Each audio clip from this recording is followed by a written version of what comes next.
Hi, my name is Linnea Beyer, and I'm the film curator for The Light Factory.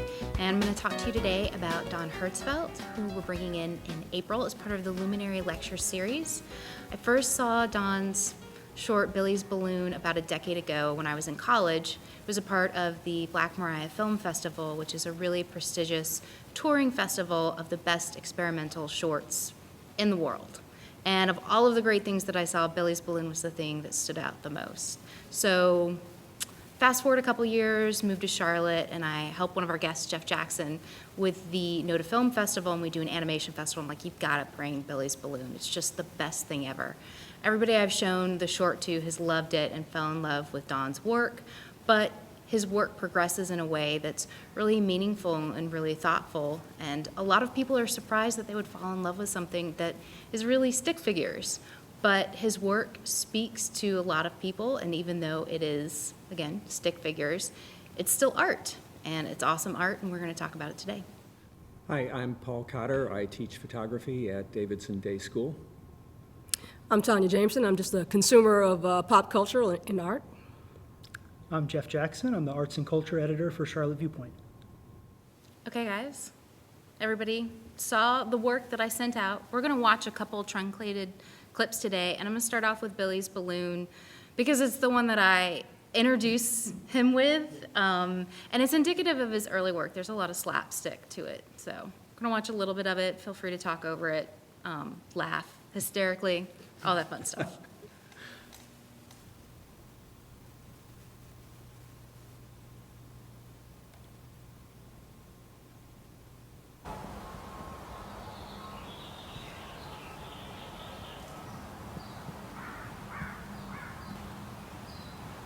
I like how he's cross-eyed.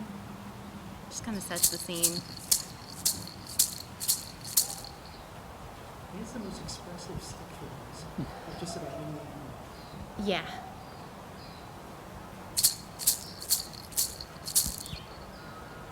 I like how he takes his time to let things happen. The pacing of it, he doesn't rush.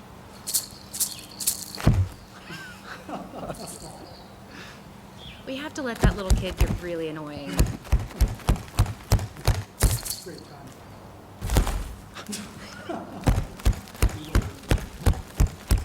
The sound effects are just so good.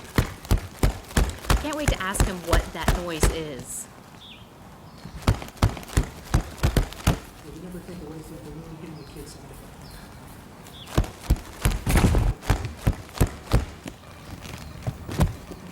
And so it progresses. Boy, We don't does it wanna- progress. Gets more We violent. don't want to give too much away. But Billy's Balloon, what did you guys think? I thought that's what it must be like to be the little things inside the rattle when you have a little kid just shaking it. I was like, that kid's getting what to do to him. Yes. Yes, he is. I just love the simplicity of it. Like, I think a lot of people look at something like this, and like any art, they see something really simple, and they say, well, heck, I could do that. And I don't think realizing how hard it is to do something that simple and that good. I mean, the comic timing of it is so precise and so brilliant, and the way that it slowly builds and the way that it sort of creates these expectations and then keeps topping them again and again. Just when you think you have an idea of where it's going, it goes someplace else and goes someplace even more outrageous and more funny. Well, and I should note that he's actually a very skilled artist. He has these amazing life drawings, and there's a short he has called Genre where you can really see that he is very skilled at animating things that look very lifelike and that are much more complex than this. He very specifically chooses to animate stick figures, and one of the reasons is he wants people to be able to project themselves on the character, and the simpler the character is, the more everybody should be able to project themselves on the character. And I think this simple character, too, just draws you in even more because you use your imagination a lot more than, today's animation. There's just so elaborate with what you have. But when you take it back to this, you have to really just kind of use your own imagination again. Well, and you have to be engaged. He makes you think. But there's no safety in it, too, in terms of the story, in terms of the comedy. He can't sort of get away with using great CGI backgrounds or anything like that to distract you.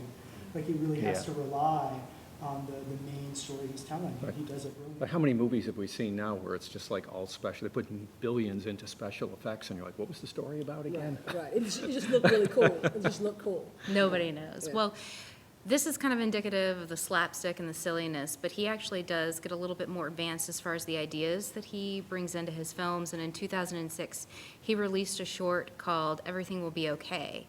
And the film that he'll be premiering, It's Such a Beautiful Day, is the final part in a trilogy about a mysterious man named Bill that all of these films are about.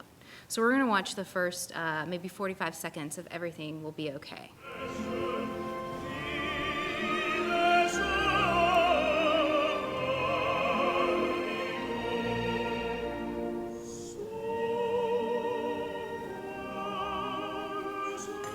Bill dropped his keys on the counter and stood there staring at them, suddenly thinking about all the times he'd thrown his keys there before, and how many days of his life were wasted repeating the same tasks and rituals in his apartment over and over again. But then he wondered if, realistically, this was his life, and the unusual part was his time spent doing other things. How sad and true is that? Especially when you consider, the idea that we're projecting ourselves on these stick figures, it makes me think like, man, life is so awfully, dreadfully mundane and monotonous. It makes it seem even more mundane when it's stick Right, figures and the right, backgrounds shows are us so our life. plain and yeah. What I didn't get on this one, there was a bunch of people posted on YouTube where they were watching the clip, and people were writing, I found this hilarious, my sides were splitting. Did you guys find this one funny? And I found it like sad and touching and thought-provoking, but I wasn't laughing a lot. But you never know what they could be drinking or smoking. When you're watching it. You're watching it sober. I thought it was it's incredibly melancholy for sure, but as it goes along, I thought there are parts of it that do become very funny. I think there are parts of it that are funny and there are parts of it are sad, and because he uses both of them, they cut deeper than if it was just sad or just funny. Right. Because to me, when he's showing all those repetitive motions, it's kind of funny. You laugh at first, especially you laugh because it's a stick figure. Right. And then it's like, ha ha, oh. Well, then he develops like psychosis, and he goes into some like really like kind of off the deep end. The neat thing is I found myself thinking about this afterwards, which I think is a good sign of art. Like, is it stay with you afterwards? Like, what do you think? Why would you say this is art?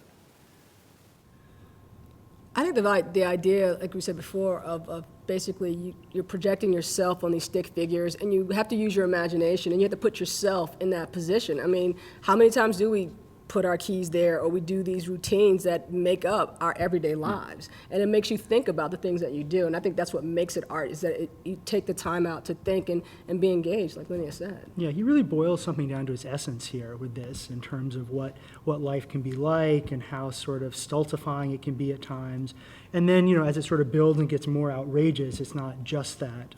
I think some of the humor comes also from, some of it does get dark, and that's sort of where it's, for me, where it was funny because it was so sort of unexpected in terms of where it was going and where his visions and hallucinations were coming from. And then where it ends up at the end was also like very surprising. I kept sort of never being sure where it was going to end up. The thought process was really interesting. It was just very random, kind of the way our brains work. Right, it just exactly. jumped from, okay, Yeah. he's talking about cryogenics, and then it's like, okay, I lost my keys, and it just, I found that for Right. 17 minutes of just kind of hip-hopping around to different places. So if you want to find out what happens to the mysterious man named Bill, you can check it out in the premiere of It's Such a Beautiful Day, Don's latest work, at Charlotte Crown Point Cinemas on Saturday, April 14th at 7:30 p.m.